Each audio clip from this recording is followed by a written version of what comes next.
Little Women by Louisa May Alcott. Narrated by Eloise Fairfax. Chapter 1. Playing Pilgrims. "Christmas won't be Christmas without any presents," grumbled Joe, lying on the rug. "It's so dreadful to be poor," sighed Meg, looking down at her old dress. "I don't think it's fair for some girls to have plenty of pretty things and other girls nothing at all," added little Amy, with an injured sniff. "We've got father and mother and each other," said Beth contentedly from her corner. The four young faces on which the firelight shone brightened at the cheerful words, but darkened again as Joe said sadly, "We haven't got father, and shall not have him for a long time."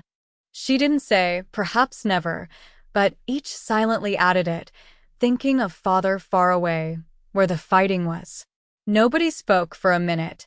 Then Meg said in an altered tone, "You know the reason Mother proposed not having any presents this Christmas was because it is going to be a hard winter for everyone, and she thinks we ought not to spend money for pleasure when our men are suffering so in the army.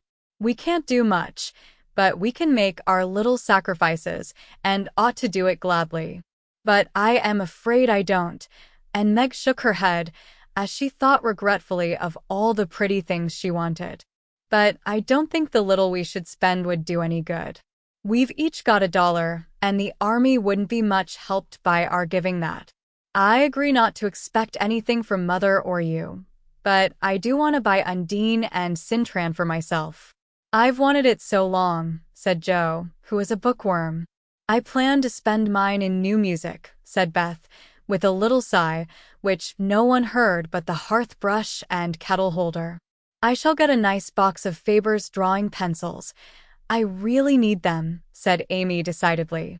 "Mother didn't say anything about our money, and she won't wish us to give up everything. Let's each buy what we want and have a little fun.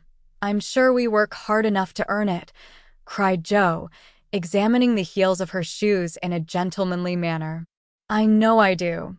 Teaching those tiresome children nearly all day, when I'm longing to enjoy myself at home," began Meg, in the complaining tone again. "You don't have half such a hard time as I do," said Joe. "How would you like to be shut up for hours with a nervous, fussy old lady who keeps you trotting, is never satisfied, and worries you till you're ready to fly out the window or cry? It's naughty to fret, but I do think washing dishes and keeping things tidy is the worst work in the world. It makes me cross, and my hands get so stiff, I can't practice well at all." Sample complete. Ready to continue?